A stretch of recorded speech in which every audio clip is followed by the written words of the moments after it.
Welcome to JP Bashed. How's it going, peeps? Just a quick one. If you don't mind and you like the video, please like and subscribe. It's quite a new channel and I'm trying to build up the subscriptions, so really would appreciate that like and subscribe. So today I'm doing an unboxing of the Team Associated Rival MT8. This is the teal one that I've purchased here. It's actually my second MT8. I've had one for about 7-8 months, which I've pretty much turned into an EXP version. So I'd like to think I'm a bit of an expert, if you like, regarding the MT8, with regards to the modifications and things to do and not to do. So yeah, this version comes with MT8 Performance Pack, basically upgraded tough arms, upgraded durable turnbuckles, impact absorbing shock guards and installation hardware. So they identified with these quite early on that the lower arms had an issue and they're very weak, and they basically split where the hinge pin goes through. So yeah, without further ado, let's get the box open and see what's inside. So yeah, basically I've bought this because I've been doing some speed running and I crashed my car at about 70 miles an hour and made quite a mess of it. And with the amount that it was to repair it, I decided it was probably best just to buy an MT8, because at the minute they're 350 quid and it is a steal for 350 quid, peeps. Right, so at the box you get the manual. I always download that on my phone on the PDF, and you get a few tools in there, and you get your little hubs for the wheels, and you've obviously got a pairing link and various other instructions for the controller, the receiver, things like that, and a nice little certificate to say it's conformant with Team Associated whatever. Right, this is the performance pack. So I've had this before. They say they're uprated. To be honest, I've never really used these arms. I always go for titanium or something similar to that, or a better steel.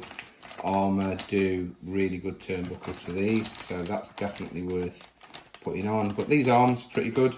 They're off a Kaiju, I think. I'm not sure if I've said that right, which is a red cap truck, and they're a lot better than the standard ones. I will probably use those on the speedrun vehicle. Right, what have we got inside the box? Oh, look at this little beauty. Oh, I do like the teal livery. It's very nice. I'm struggling a little bit getting it out of this box, I'm not going to lie. There's not enough room. Try not to bash the MT8 straight on the floor before I've even put a battery pack in it.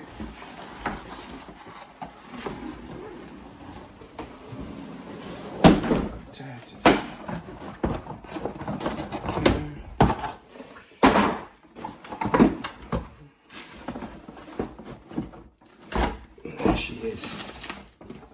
Thing of beauty. And controller, which, to be honest, people say this controller is not the best.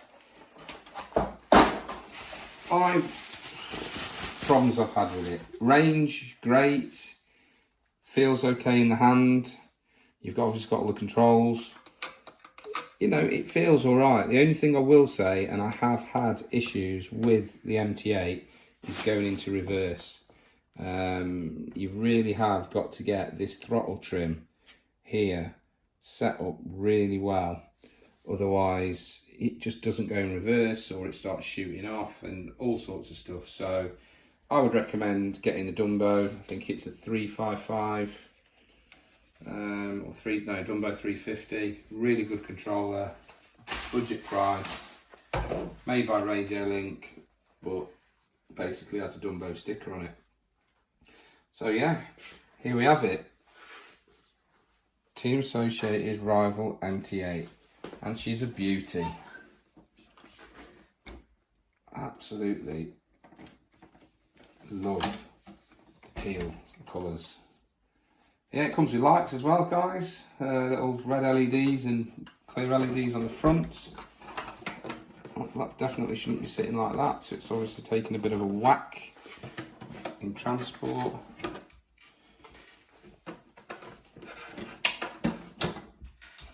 Hopefully nothing's damaged. Oh, the aerial's popped off. That's quite an easy fix. It's just come out of its holder, so there you go. Good as new. So yeah, Dean's connector on the car, not the best. I would probably put an IC5 on there.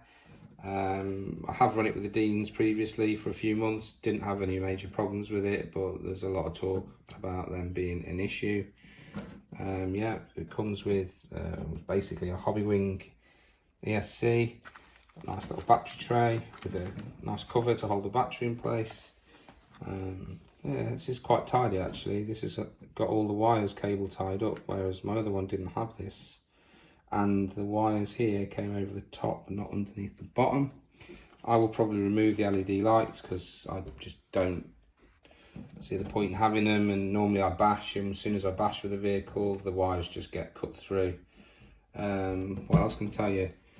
Stock tyres, they're really good for bashing. They do expand really badly when you're going at speed. They're not for speed. They will blow up and pop if you continue to just rip the car up and down, if you like, and it will also wheelie with these quite badly.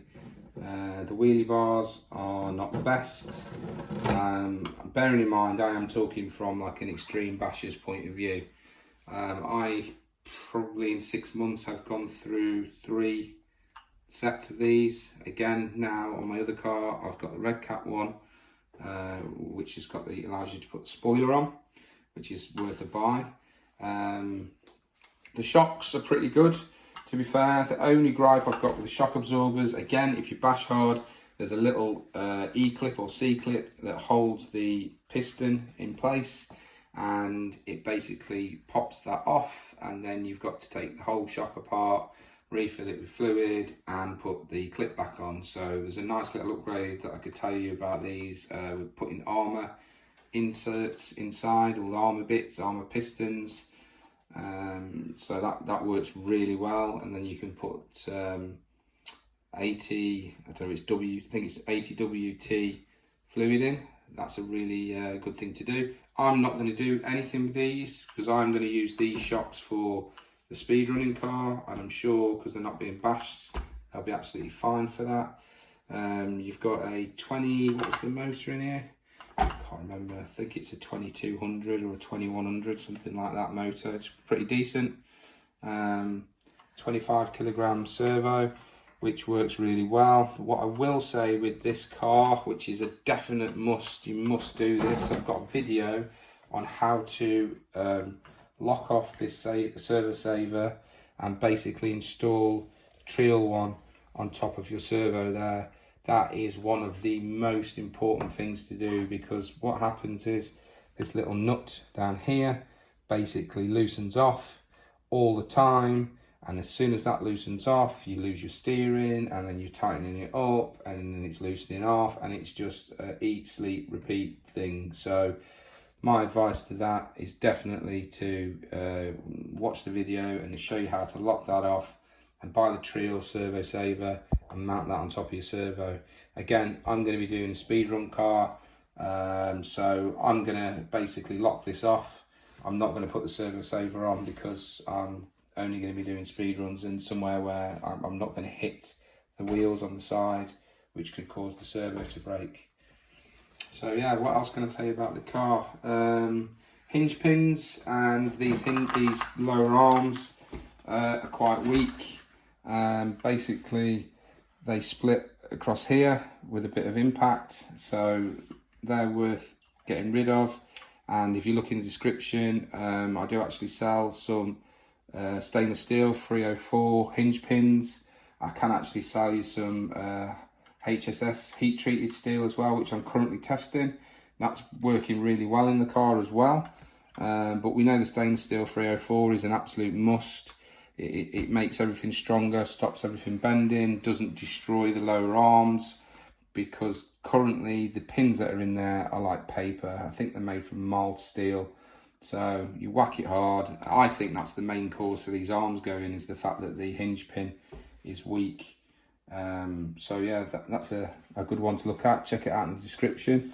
What else can I tell you? 4mm chassis, pretty decent. I have bent for 2 of them though. Like I said, I do bash really hard, and the other one was driving it into a curb at 70 miles an hour, which is going to bend anything really. We like that, don't we? Yes, we do. What else could I tell you quickly? Yeah, there's loads of mods you can do for this. I've also got some carbon fibre braces. Again, check them out in the description. It's a nice little modification to the vehicle. What else can I say at this moment in time? So yeah, plug's going to come off. IC5 or EC5, one on there. I'm going to be using this chassis for my EXB build, to rebuild that, and then I've got a chassis that I'm going to bend back in place for my speedrun vehicle. But yeah, there's all sorts of mods. Another good one I would say, definitely an absolute must for this vehicle, is this rear.